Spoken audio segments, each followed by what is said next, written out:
If you think this is going to be your regular old boring interview with a UFC fighter, think again. This is NinaDrama we're talking about, and she kicked off her sit-down with none other than Ignacio Bahamondes, aka La Jaula, with a question that no one in their right mind would expect. How do you wash your dishes? Yeah, you heard that right. A UFC fighter, one of the toughest guys in the cage, is about to break down his dishwashing routine. You know you're in for a wild ride when an interview starts like this. Ignacio Bahamondes, not just a fighter, but also anti-dishwasher. Ignacio, who's probably more used to dodging punches than dirty plates, looked absolutely stunned.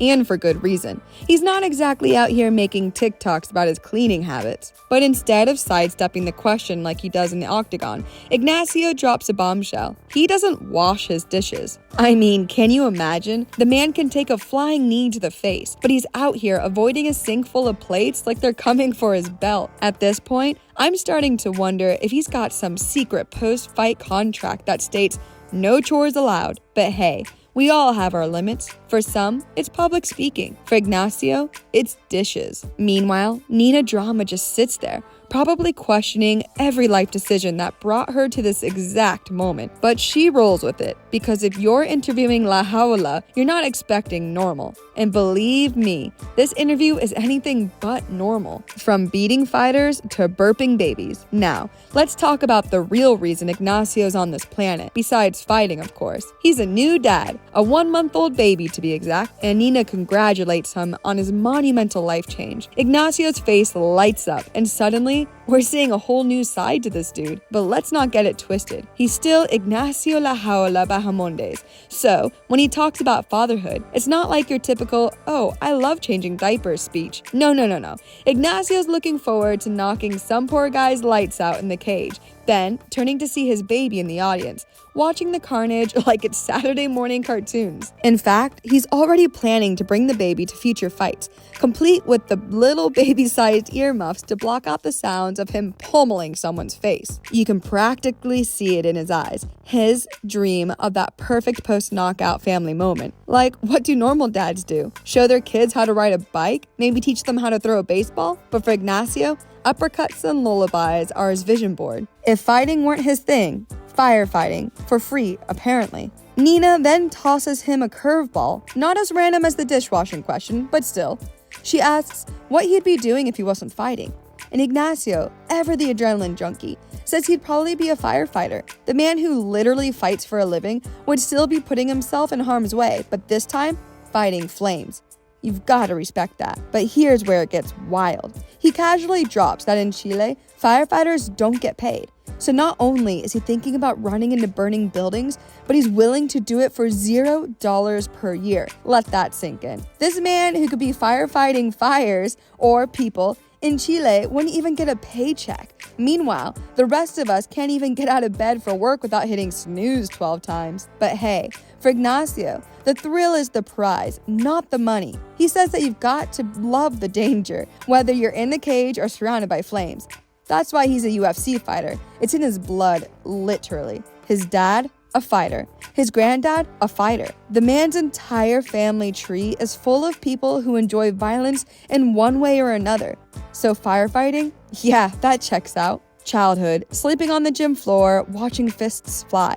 This is where things take a dark turn, and maybe explains why Ignacio turned out the way he did. While most kids grow up with teddy bears and bedtime stories, Ignacio grew up with the sweaty gym mats and the sound of punches connecting. In the interview, he talks about how, as a baby, he would be sleeping on the floor in his dad's gym, while grown men knocked each other senseless a few feet away. And that was normal for him. Like while other kids were watching Sesame Street, Ignacio was probably watching someone get their teeth knocked in. No wonder he became a UFC fighter. What else was he supposed to do with a childhood like that? Become a school teacher? I think not. He says his dad was his hero growing up, and he always wanted to make him proud. But here's the thing. When your dad is literally throwing fists for a living, the bar is pretty high. Most kids are out here trying to get their dad's approval with a decent report card. I guess the only way Ignacio's got that was through winning professional fights. What's on his playlist? Spoiler, it's not what you expect. Let's get into something lighter for a second. music. Nina asks him what he listens to while training, and once again, Ignacio catches us off guard. You'd think it'd be some hype tracks, something aggressive, right? Nah. This man is out here training to bachata. Yes, the slow, romantic Latin beats that you might hear at a wedding or a beach party. And he's punching things to it. But that's not all. Ignacio's also into rock, which, thank God, makes sense. His coach apparently blasts rock during training sessions, probably to drown out the bachata and make sure Ignacio doesn't lose every ounce of aggression before fight night. And let's not forget reggaeton. But not just any reggaeton. Ignacio's big on Chilean reggaeton. You probably haven't heard of it, but according to Ignacio, it's about to blow up. He drops names like Chris MJ and AK-420, and Nina's sitting there like, who? Same, Nina, same. Apparently, Chilean reggaeton is about to take over the world, and we're all just late to the party. Dirty shoes are a deal breaker.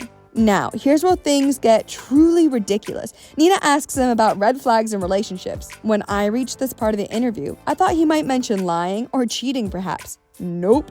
Ignacio's #1 red flag is dirty shoes. That's right. If you're walking around with scuffed sneakers, you can forget about it. This man will throw you to the curb faster than a spinning heel kick. And to make it even better, he's dead serious about it. Nina tries to laugh it off, but Ignacio isn't budging.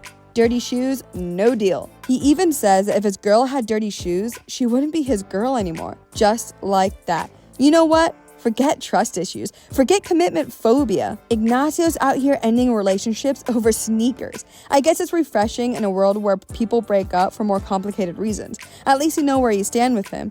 Keep your kicks clean and you're good. The anime ultimatum. But the weirdness doesn't stop there. Nina then dives into another deal breaker for Ignacio. Anime. Apparently, if you're not into anime, you're done. No second chances. He says it like it's common knowledge. As if watching Dragon Ball Z is a standard requirement in every relationship contract. Turns out, Nina wasn't much of an anime fan at first, but Ignacio and some of his friends got her hooked. Now she's all about it, especially Attack on Titan. And honestly, that makes sense. If you've ever seen that show, you know it's about giant monsters, constant death, and people who refuse to quit, no matter how bleak things get. It's practically a documentary on UFC fighters. Ignacio grew up on Dragon Ball Z, and you can see the influence. He's got that fighter mentality. No matter how many times you get knocked down, you get back up. The final boss. English words. Before we wrap things up, Nina hits Ignacio with a language question. What's the hardest word for you to say in English? Without hesitation, he says, unbelievable. And honestly, I get it. It's a weird word, and it's probably tripped up more people than just Ignacio. But what makes this even funnier is that his wife also can't say it. Isn't that unbelievable?